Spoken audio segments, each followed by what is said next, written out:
नमस्कार साथियों, स्वागत है आपका YouTube channel Kanhaiya GS world में। तो दोस्तों, काफ़ी दिनों से साइंस का प्रैक्टिस सेट रुका हुआ था, तो बहुत दिन बाद आज हमने प्रैक्टिस सेट को पुनः स्टार्ट किया है और यह प्रैक्टिस सेट नंबर 4 है। इससे पहले प्रैक्टिस सेट 3 हमने ऑलरेडी अपलोड कर दिया है। आप चैनल के प्लेलिस्ट में जा करके वहाँ पर कन्हैया जीएस वर्ल्ड प्लेलिस्ट में जा करके वहाँ पर रेडियो ऑपरेटर भर्ती 2022 के नाम से होगा, वहाँ पर तीनों लगे होंगे क्रम से, आप वहाँ से देख सकते हैं। ठीक है, और ये पूर्णतः सिलेबस पर आधारित है। अब 3 वैकेंसीज आई हुई थी, हेड रेडियो ऑपरेटर, असिस्टेंट और वर्कशॉप। तो किसके लिए है? तो यह तीनों के लिए है, क्योंकि बहुत सारे जो इसमें टॉपिक हैं कॉमन सब्जेक्ट के हैं। ठीक है, यानी कि कॉमन टॉपिक हैं तीनों भर्ती के लिए। विशेषता यह हेड रेडियो ऑपरेटर के लिए है, लेकिन यह जो इसमें टॉपिक है वह मिल जाएगा आपको असिस्टेंट वाले में और वर्कशॉप वाले में। ठीक है, और उससे पहले यह जो मेंटल एप्टीट्यूड वाला रीजनिंग में टॉपिक दिया है, यह हमने पढ़ा करके ख़त्म कर दिया है। टोटल 11 पार्ट में आप देख सकते हैं, हालांकि अभी 12वां पार्ट है, वह भी आएगा। ठीक है, यह जो सिलेबस दिया हुआ है यह तीनों वैकेंसीज़ के लिए, हेड रेडियो ऑपरेटर, असिस्टेंट और वर्कशॉप, तीनों में सेम सिलेबस है, मानसिक अभिरुचि वाला। तो इसे भी आप लोग ज़रूर कवर करें, यह भी आपको प्लेलिस्ट में मिल जाएगा, मेंटल एप्टीट्यूड के नाम से है, वहाँ से आप लोग देख लीजिएगा। ठीक है, अब चलिए शुरू करते हैं आज का वीडियो। और एग्ज़ाम डेट की बात करें तो इसके बारे में हमने कल वीडियो बना दिया था डिटेल से कि आखिरकार देरी क्यों हो रही है। यदि आपने नहीं देखा है तो आप देख सकते हैं। ठीक है, तो चलिए, और वही बात हमेशा की तरह, यदि नए हैं तो चैनल को सब्सक्राइब किए ही होंगे। ठीक है, नहीं किए हैं तो कर लीजिए और घंटा उंटा को दबा लीजिएगा। वीडियो पसंद आए, मन करे तो लाइक भी ज़रूर करें। चलिए पहला क्वेश्चन देखते हैं। टोटल जीके वाला जो पार्ट दिया है 50 क्वेश्चन आएगा, और 50 क्वेश्चन में से लगभग 20 से 22 क्वेश्चन आपको साइंस से देखने को मिलेगा ही मिलेगा। तो हम लोग 20 क्वेश्चन करेंगे इसमें, क्वेश्चन नंबर 41 से लेकर 60 तक। तो पहला क्वेश्चन कह रहा है, अनौपचारिक रूप से खगोलीय दूरी को व्यक्त करने के लिए किस लंबाई का प्रयोग किया जाता है? कौन सी लंबाई की इकाई का प्रयोग किया जाता है? तो पसर्क्स ऐसा कुछ नहीं होता है। ठीक है, पेटामीटर नहीं किया जाता है। हब्बल की लंबाई, यह कोई लंबाई ही नहीं है। तो यहाँ पर आपको मिल जाएगा सबसे एकदम आसान ऑप्शन, प्रकाश वर्ष, यानी कि लाइट ईयर। और यहाँ पर बात करें 1 लाइट ईयर बराबर कितना होता है, तो 1 लाइट ईयर बराबर होता है 9.46 गुणे 10 के पावर 15 मीटर। ठीक है, कभी काल पूछ देता है 1 लाइट ईयर बराबर क्या होता है, तो याद रखिएगा 1 लाइट ईयर बराबर 9.46 गुणे 10 की घाते 15 मीटर। और ये लाइट ईयर का उपयोग कहाँ किया जाता है, तो मुख्य रूप से नक्षत्रों या फिर तारों के बीच, 2 तारे हैं उनके बीच की दूरी को मापने के लिए प्रकाश वर्ष नामक इकाई का प्रयोग किया जाता है। नेक्स्ट क्वेश्चन, क्वेश्चन नंबर 42 कह रहा है, किसी तने हुए रबड़ बैंड में किस प्रकार की ऊर्जा होती है? तो कोई रबड़ है, वह तना हुआ है, तो उसमें रासायनिक ऊर्जा तो आएगी नहीं। ठीक है, अभी तना हुआ है तो गति की सवाल ही नहीं उठता है, तो गतिज ऊर्जा भी नहीं आएगी। और यहाँ पर उष्मा की कोई बात ही नहीं हो रहा है कि हीट उत्पन्न हो, तो यहाँ पर हो जाएगा स्थितिज ऊर्जा। ठीक है, तो ऑप्शन नंबर बी इसका सही हो जाएगा। और भी इसके उदाहरण हैं, जैसे कोई जलाशय है या फिर रिजर्वायर है, उसमें पानी इकट्ठा हुआ है, तो वह भी स्थितिज ऊर्जा का उदाहरण है। या फिर कोई हथौड़ा लेकर के ऊपर ताने हुए हैं, तो वह भी स्थितिज ऊर्जा का उदाहरण है। तो इस प्रकार के एग्जाम्पल भी दे करके परीक्षा में पूछ लेता है। यहाँ पर नेक्स्ट क्वेश्चन कह रहा है, यदि एक वस्तु का वेग उसके प्रारंभिक वेग का 2 गुना हो जाता है तो इसकी गतिज ऊर्जा, ठीक है, इसकी गतिज ऊर्जा इसकी प्रारंभिक गतिज ऊर्जा की n गुनी हो जाती है। तो n का मान पूछ रहा है। तो देखिए, ऐसे क्वेश्चन बहुत पूछे जाते हैं बहुत सारे एग्जामों में। तो यहाँ पर एक सूत्र होता है कि मतलब गतिज ऊर्जा बराबर होता है हाफ mv²। तो यहाँ पर क्या कह रहा है, प्रारंभिक वेग का दुगुना हो जाता है, यानी कि वेग यहाँ पर दुगुना करने को कह रहा है। जब वेग को हम लोग यहाँ पर दुगुना करेंगे, यानी कि v की जगह 2 रखेंगे, तो 2 का स्क्वायर हो जाएगा, यानी कि 4 हो जाएगा। तो वही n का मान पूछ रहा है, n का मान क्या हो जाएगा, तो n का मान 4 गुना हो जाएगा। तो ऑप्शन नंबर बी इसका एकदम सही जवाब हो जाएगा। क्वेश्चन नंबर नेक्स्ट कह रहा है कि जब कोई वस्तु एक समान वृत्तीय गति से घूर्णन करती है तो प्रत्येक बिंदु पर इसका क्या बदल जाता है? ठीक है, यानी कि कोई भी जो वस्तु है वृत्तीय में गति करती है तो इसका क्या बदल जाएगा। ठीक है, कोई यह वस्तु है तो इसका देखिए प्रति सेकेंड इसका वेग बदल जाता है। ठीक है, कोई वस्तु है यदि वृत्तीय गति में करती है तो प्रति सेकेंड इसका प्रत्येक बिंदु पर वेग बदल जाता है। तो ऑप्शन नंबर बी इसका सही जवाब हो जाएगा। ठीक है, बढ़ते हैं नेक्स्ट क्वेश्चन की ओर। कह रहा है कि यदि पृथ्वी व सूर्य के बीच की दूरी वर्तमान दूरी की आधी हो जाती है तो एक वर्ष में दिनों की संख्या कितनी होगी। तो इसे आप लोग याद रख लीजिएगा, कई बार यह पूछा गया क्वेश्चन है। तो इसका जो सही जवाब हो जाएगा 129 दिन के लगभग इसका सही जवाब होगा। 129 दिन के लगभग आएगा। इसमें फार्मूला वगैरह लगता है T बराबर 2 पाई। ठीक है, और यहाँ पर RE+H का होल स्क्वायर बटे GRE, इसमें फार्मूला लगाकर निकाला जाता है। तो ऑप्शन यहाँ पर आता है 129 दिन। नेक्स्ट क्वेश्चन यहाँ पर कह रहा है केपलर के दूसरे नियम का परिणाम क्या है। तो केपलर का दूसरा नियम, तो केपलर ने टोटल 3 नियम दिया था। तो यहाँ पर दूसरे नियम की बात कर रहा है तो दूसरा नियम इनका कुछ इस प्रकार से है।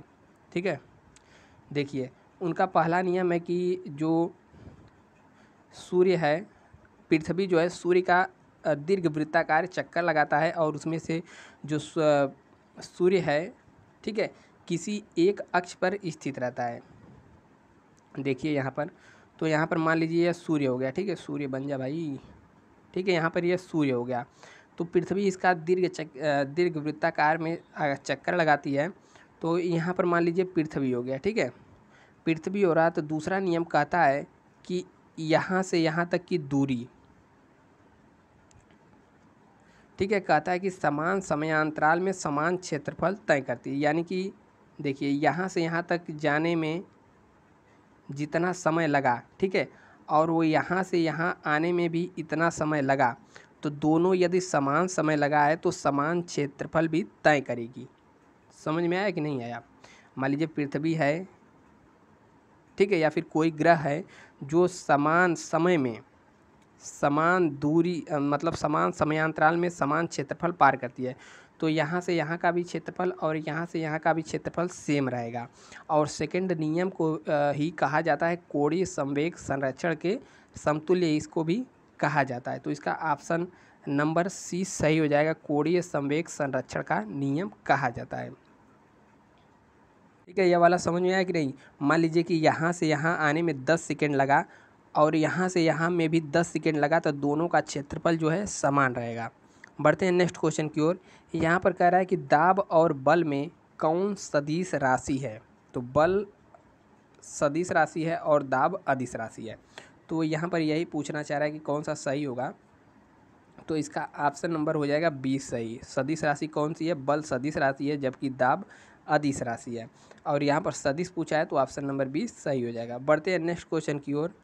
नेक्स्ट क्वेश्चन कह रहा है कि पृथ्वी से लेकर सूर्य की अनुमानित दूरी की लंबाई की यूनिट क्या है।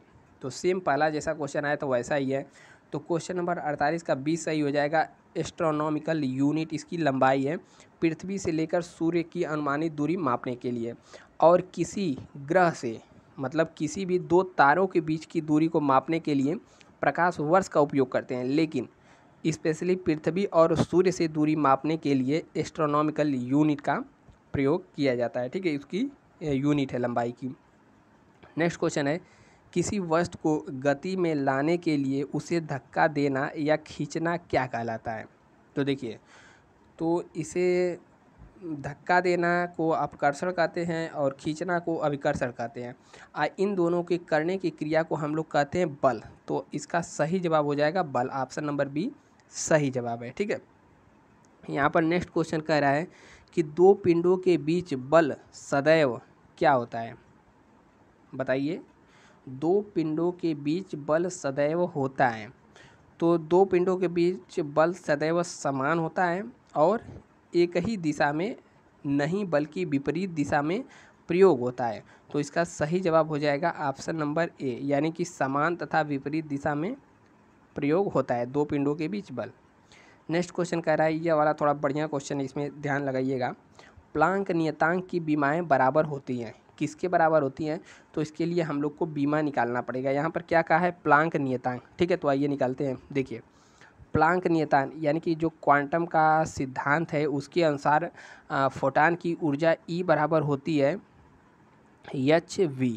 ठीक है, ई बराबर एच वी होती है, और यहाँ पर वो एच होता है प्लांक नियतांक। तो यहाँ पर प्लांक नियतांक का पूछा है, तो यहाँ पर एच बराबर हो जाएगा ई अपान वी। ठीक है, अब ई यानी ऊर्जा का बीमा होता है M L square T minus 2, और यहाँ पर वी वी वी मतलब वी यहाँ पर क्या है, वी है आवृत्ति। तो आवृत्ति की बीमा क्या होती है, टी इनवर्स होती है।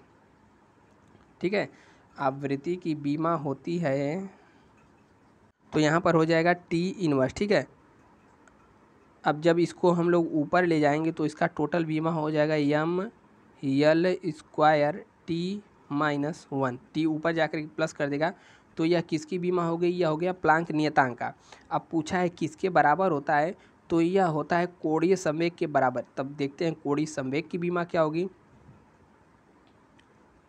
देखिए कोणीय संवेग की बीमा होती है, कोणीय संवेग का मात्रक की बात करें तो इसका मात्रक होता है, क्योंकि बीमा निकलती है मात्रक से ही, मात्रक होता है के जी यानी किलोग्राम मीटर स्क्वायर प्रति सेकेंड। तो इसका मतलब हो जाएगा किलोग्राम से हो जाएगा मीटर, मतलब किलोग्राम, द्रव्यमान एम, और मीटर स्क्वायर से एल स्क्वायर, और यहाँ पर टी नीचे रहेगा लेकिन ऊपर आएगा तो इन्वर्स हो जाएगा। तो इसका मतलब कि जो प्लांक नियतांक की बीमा है वह किसके बराबर है, कोणीय संवेग के बराबर है। तो इसका ऑप्शन नंबर डी एकदम सही जवाब हो जाएगा। बढ़ते हैं नेक्स्ट क्वेश्चन की ओर। यहाँ पर कह रहा है कि निम्नलिखित में से कौन सी एक अति ऊष्माक्षेपी अभिक्रिया है, यानी कि अति ऊष्माक्षेपी। तो देखिए ऊष्माक्षेपी किसे कहते हैं, तो ऊष्माक्षेपी यानी कि ऊष्मा को निकालना। और ठीक है, ऊष्मा शोषी जब पूछता है तो ऊष्मा को जो सोखता है, तो इसमें से कह रहा है ऊष्माक्षेपी यानी कि ऊष्मा को उत्सर्जन करने वाली कौन सी अभिक्रिया है। तो यह क्वेश्चन हम छोड़ रहे हैं आप लोगों के लिए। तो इसमें आपको करना है कमेंट, और कमेंट करके इसका उत्तर बताना है क्वेश्चन नंबर 52 का, कि ऊष्माक्षेपी अभिक्रिया कौन सी है। नेक्स्ट क्वेश्चन है, ग्लूकोज एक कितने कार्बन वाला अणु है। तो इसके लिए ग्लूकोज की बीमा पता होनी चाहिए, ग्लूकोज का फार्मूला पता होना चाहिए। तो ग्लूकोज का फार्मूला होता है C6H12O6। ठीक है, तो कार्बन पूछा है, तो कार्बन कितना है, 6 है। तो ऑप्शन नंबर इसका हो जाएगा कौन सा, ए। ठीक है, ऑप्शन नंबर ए इसका सही हो जाएगा, 6 कार्बन अणु वाला है। अब कह रहा है एस्टर में कौन सी गंध होती है। तो एस्टर में याद रख लीजिए फल जैसी गंध होती है, जैसे फल का गंध आता है तो वैसे में एस्टर की गंध होती है फल जैसी। नेक्स्ट क्वेश्चन कह रहा है कि पीवीसी का फुल फॉर्म क्या है, जो कि बहुत बार पूछा गया क्वेश्चन है, बहुत परीक्षाओं में पूछा गया क्वेश्चन है, और यह सबको रटा रहता है। तो पीवीसी का फॉर्म होता है पॉलीविनाइल क्लोराइड। कौन सा ऑप्शन मिलेगा, पीवीसी यानी कि polyvinyl chloride. Option number C इसका सही जवाब हो जाएगा। अब पीवीसी क्या होता है, तो देखिए इसको आपने देखा है, कहाँ कहाँ देखा है हम बता रहे हैं। जो बिजली का तार होता है उसमें जो कोटिंग किया जाता है ऊपर प्लास्टिक वाला लगा रहता है लेयर, तो वही है पीवीसी। इसके अलावा पतली चादरें बनाने के लिए प्रयोग किया जाता है, और जो बरसात में यूज करते हैं सीट कवर, उसका प्रयोग किया जाता है, उसमें प्रयोग किया जाता है पीवीसी का। ठीक है, तो पीवीसी यही है, पॉलीविनाइल क्लोराइड। नेक्स्ट क्वेश्चन है, कार्य शून्य होने की दशा में या फिर कार्य शून्य होने की स्थिति में विरामावस्था और लगाए जाने वाले बल के बीच का कोण होता है। तो देखिए जब कार्य शून्य होता है तो देखिए 90 डिग्री जब होता है तो इसे कार्य शून्य माना जाता है।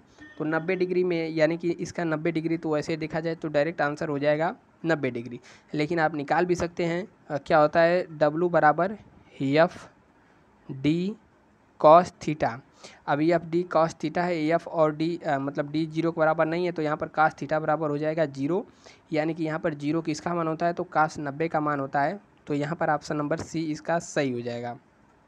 अब देखिए यह वाला क्वेश्चन बहुत इंपॉर्टेंट है और इसको हम बेहतरीन तरीके से कराने वाले हैं, तो याद रख लीजिएगा। यह इस प्रकार का क्वेश्चन पूछता है, क्या कर रहा है, 50 किलोग्राम द्रव्यमान का एक लड़का 10 सेकेंड में 43 सीढ़ियाँ चढ़ता है। क्या करता है, 10 सेकेंड में 43 सीढ़ियाँ चढ़ जाता है।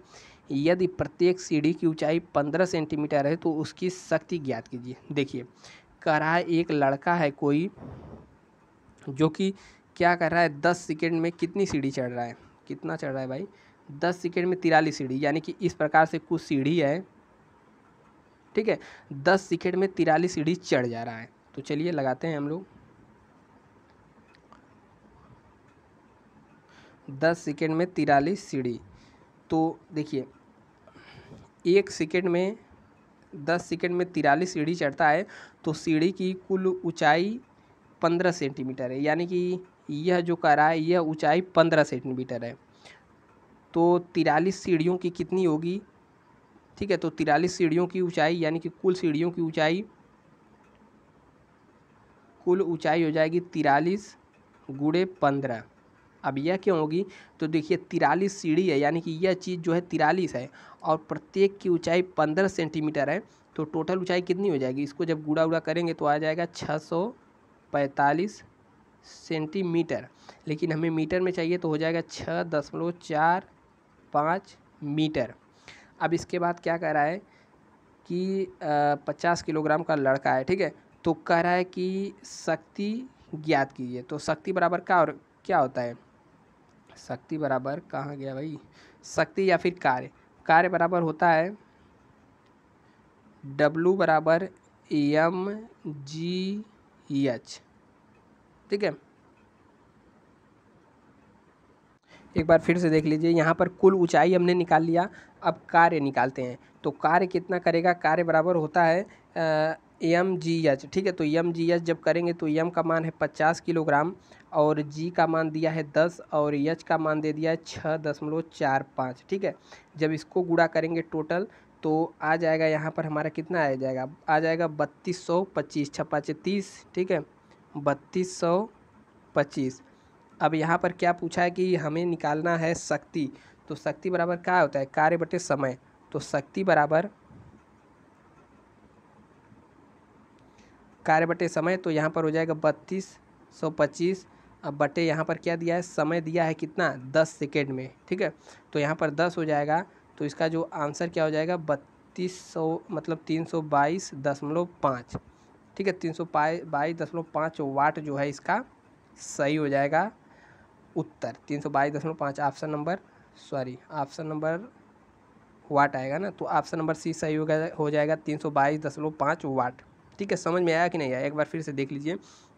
पहले हम लोग एक की ऊंचाई दिया है 15 सेंटीमीटर, तो 43 सीढ़ियों की ऊंचाई हो जाएगा यहाँ पर 445 सेंटीमीटर, और जब इसको मीटर में कन्वर्ट करेंगे 6.45 मीटर हो जाएगा। कार्य बराबर होता है mgh, ठीक है। तो mgh हमने यहाँ निकाल लिया। अब जब शक्ति है तो कार्य में भाग देना पड़ेगा, शक्ति निकालना है तो 300 मतलब 3225 में 10 से भाग दे देंगे तो आ जाएगा 322.5 वाट। बढ़ते हैं नेक्स्ट क्वेश्चन की ओर। यहाँ पर कह रहा है 1 किलोवाट बराबर कितना जूल होता है। तो इसका तो डायरेक्ट सबको रटा रहता है। तो 1 किलोवाट घंटा बराबर हो जाएगा 3.6 गुणे 10 की घाते 6 जूल, यानी कि ऑप्शन नंबर सी इसका सही हो जाएगा। अब इसको कैसे निकालते हैं, तो 1 किलोवाट घंटा बराबर होता है 1 किलोवाट गुणे 1 घंटा। अब 1 किलोवाट में 1000 वाट होता है, और 1 घंटे में 60 मिनट और 60 मिनट में 60 सेकेंड। जब इसको टोटल हल करेंगे तो यही आ जाएगा, ठीक है। हल कर लीजिएगा। यहाँ पर नेक्स्ट कर रहा है कि रॉकेट लॉन्चिंग के समय निम्नलिखित में से रॉकेट लॉन्चिंग कौन से नियम पर आधारित है। तो न्यूटन के गति के तृतीय नियम पर, या फिर द्वितीय, या फिर तृतीय, या फिर ऊष्मागतिकी का प्रथम नियम। तो क्वेश्चन नंबर 59 का सही जवाब हो जाएगा, कहाँ भाग गया भाई, ठीक है। तो 59 का सही जवाब हो जाएगा ऑप्शन नंबर ए, न्यूटन की गति के तृतीय नियम पर आधारित है, जिसे क्रिया प्रतिक्रिया का नियम भी कहते हैं। क्वेश्चन नंबर 60 कह रहा है यदि 10 न्यूटन और 5 न्यूटन की दो बल एक वस्तु पर एक ही दिशा में लगाए जाते हैं तो वस्तु पर कार्यरत कुल बल कितना होगा। तो देखिए जब ऐसा क्वेश्चन देता है तो इसमें एक होता है फार्मूला F बराबर, ठीक है, करड़ी में F1 का स्क्वायर प्लस F2 का square plus 2F1 into F2 cos theta. तो F1 का मान यहाँ पर दिया है 10, तो 10 का हो जाएगा 100, और F2 का मान दिया है 5 तो हो जाएगा 25।